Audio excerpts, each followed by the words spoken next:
लागू है पुलिस आईन नुआ नियम। तो ये जो पुलिस आईन ले नुआ नियम लागू है तो ये कही रखुची जो 1860 मसीह चली तो 2024 पर्यंत जो पुलिस आईन ले नुआ नियम नियम गुड़िक चली तो सेगुड़िक परिवर्तन होबार लगी। तो बर्तमान जानते 2024 बीजेपी गवर्नमेंट आसला परिवर्तन होबार लगी। तेबे देखा जाऊ कौन रही जो नियम आसूची पुलिस आईन ले। तो संपूर्ण खबर मुझे आपण मानक जन दूसरी। तो आपण समस्ते देखो नुआ नियम देखिपे खूब शीघ्र उठिबो ब्रिटिश नियम। जुलाई 2 रु सारा देश में लागू हेबो नुआ पुलिस नियम। तेबे जुलाई 2 रु सारा देश में लागू हेबो नुआ पुलिस आईन।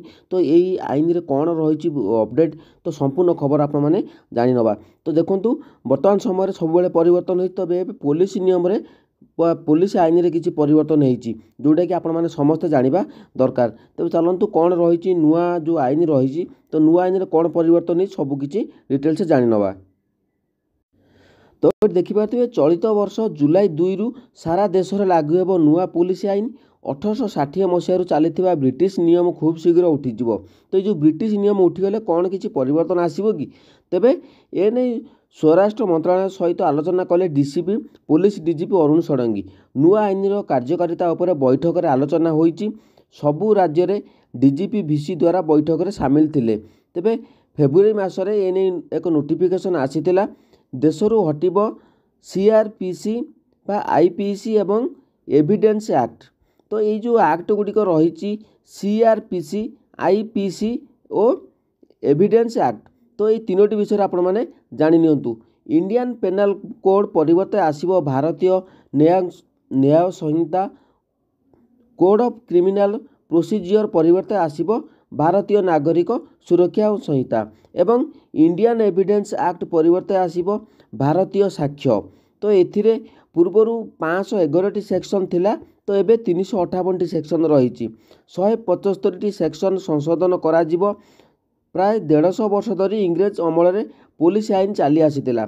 तो देखो 150 वर्ष है तो इंग्रेज अमल जो आईन गुड़िक थिला से आईन चली। तो ए नहीं जो national crime record bureau state crime record bureau सहित मिलित आलोचना चली।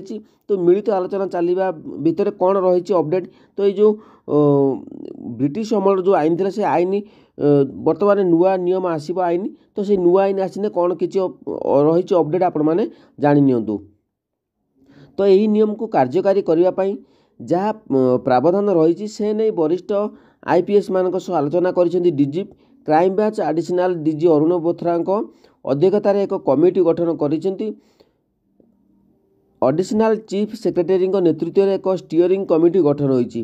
केन्द्रर गृह सचिव एने समस्त राज्यर मुख्य शासन सचिव गृह सचिव डीजीपी आउ वीसी रे रही कार्यकारिता दिगरे अधिक आलोचना करिसेंती।